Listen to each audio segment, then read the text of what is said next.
Bonjour à toutes et tous, je suis Julien Grobert, le responsable pédagogique du Master Marketing en alternance. Je vais vous présenter durant cette courte vidéo ce diplôme qui pourrait éventuellement vous intéresser.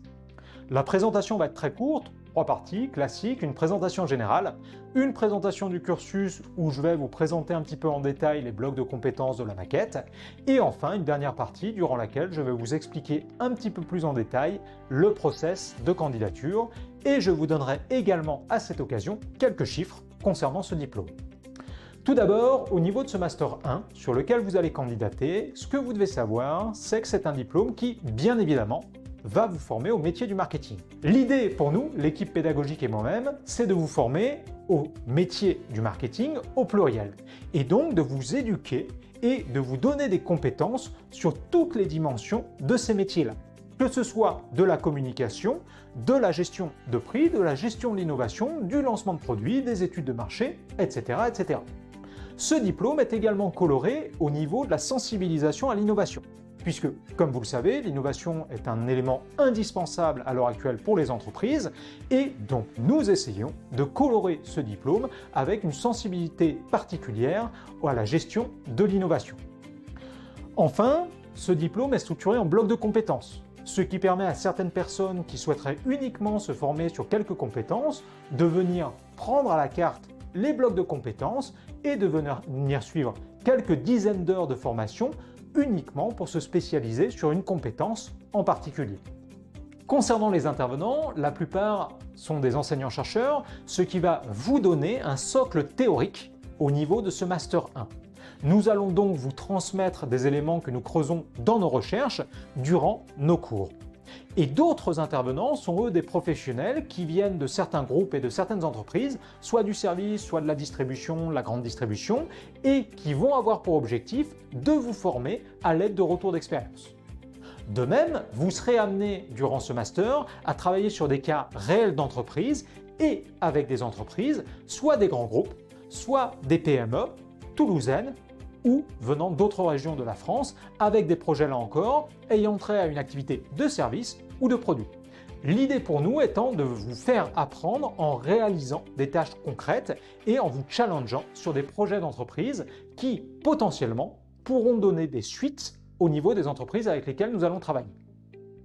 Concernant la maquette du diplôme est divisée en différents blocs de compétences, comme déjà signalé, et le diplôme fait en tout et pour tout 436 heures de formation. C'est assez dense et le rythme est donc d'à peu près une semaine de formation par mois et 3 semaines en entreprise.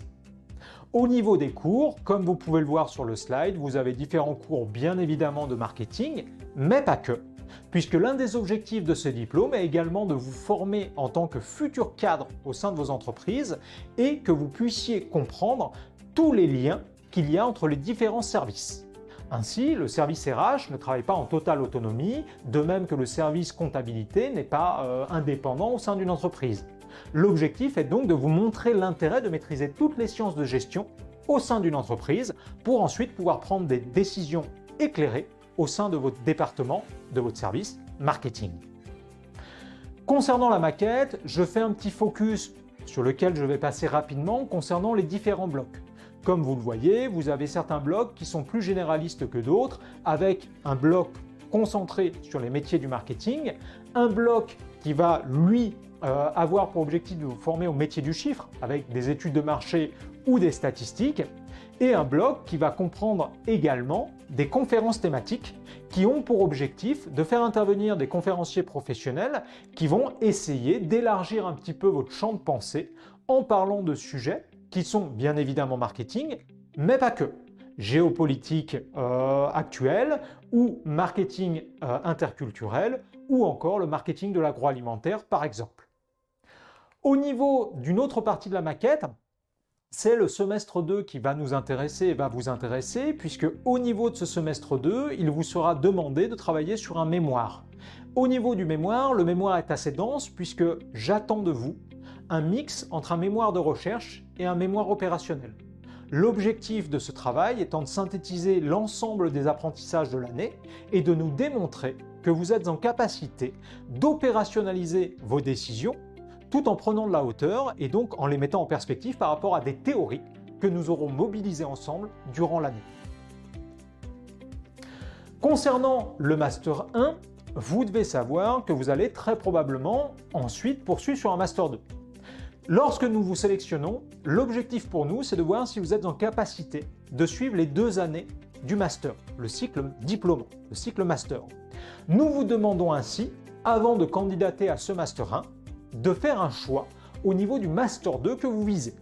Cela nous permet d'une part de comprendre de manière plus précise votre projet professionnel et d'autre part, ces diplômes étant en alternance, cela vous permet également de convaincre les entreprises et les OPCO de la cohérence de votre projet sur les 2 années de formation.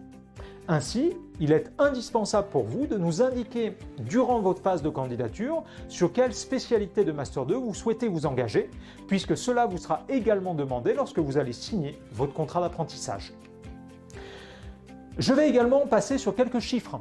Comme vous pouvez le voir, durant l'année 2022, nous avons eu 401 candidatures pour 38 étudiants. Nous avons au final diplômé 37 étudiants puisque l'un des étudiants n'a pas eu le diplôme et certains d'entre eux sont passés en session 2.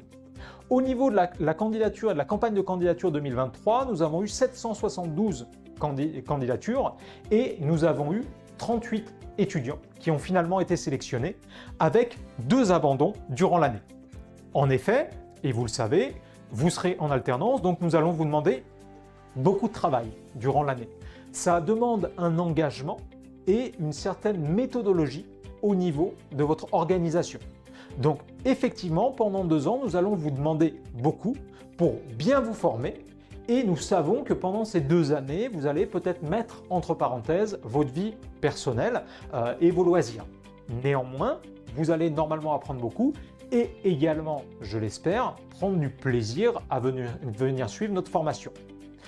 De même, je vous donne quelques chiffres qui sont des chiffres liés à des études réalisées par le ministère et comme vous pouvez le voir, nous constatons qu'au niveau des diplômes en alternance, nous avons des deltas, des différences entre les rémunérations des étudiants qui sont en formation initiale, la formation classique, et les étudiants qui potentiellement suivraient ou suivent en tout cas des diplômes en alternance. Ainsi, comme vous pouvez le voir, nous avons des surplus au niveau du salaire et également des meilleurs taux d'embauche à la sortie de la diplomation. Ainsi, je vous encourage vivement, si vous le souhaitez, à creuser votre projet de master et notamment de master en alternance, puisque comme vous pouvez le constater, c'est la voie royale vers l'emploi. Enfin, je vais terminer comme convenu par la partie portant sur les candidatures. Comme vous le savez, ce diplôme est un diplôme de niveau master, vous devez donc candidater sur la plateforme ministérielle monmaster.gouv.fr. Je vous invite à vous renseigner régulièrement sur les dates d'ouverture et de fermeture de cette plateforme et également à vous renseigner sur notre site internet pour voir également ces mêmes dates, mais également la date de notre forum de l'alternance qui a lieu chaque année, traditionnellement entre les mois de mars et de juin, la date n'étant jamais fixée à l'avance, donc je vous demande de vous tenir au courant de cette date en consultant notre site internet. Et concernant les éléments qui vont être analysés par la commission de candidature, nous allons nous focaliser sur plusieurs éléments clés. Tout d'abord, bien évidemment, votre niveau académique. Avez-vous un niveau qui vous permette de rentrer au niveau master et de sortir avec un master 2, puisque c'est ça notre objectif commun. C'est le premier élément que nous allons regarder. Ensuite, nous allons regarder bien évidemment votre lettre de motivation pour voir si votre projet professionnel est cohérent avec les blocs de compétences et la formation de manière globale. Nous lisons les lettres de motivation.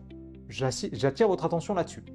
Et enfin, le troisième élément, c'est bien évidemment la sélection sur le CV grâce au CV, puisque votre CV va nous dire si vous avez déjà des expériences professionnelles et si cela peut maximiser votre probabilité de trouver un contrat d'apprentissage ou de professionnalisation. Dans quelques cas, nous allons également solliciter un rendez-vous, un entretien, si certains points nécessitent d'être creusés. Cela reste exceptionnel, puisque vous vous doutez bien qu'avec plus de 700 dossiers, la commission sélectionne principalement et quasi exclusivement sur dossier. Je vous remercie pour votre attention, j'espère avoir été clair et je vous souhaite bonne continuation dans vos candidatures et dans votre réflexion pour trouver le master qui vous corresponde le mieux.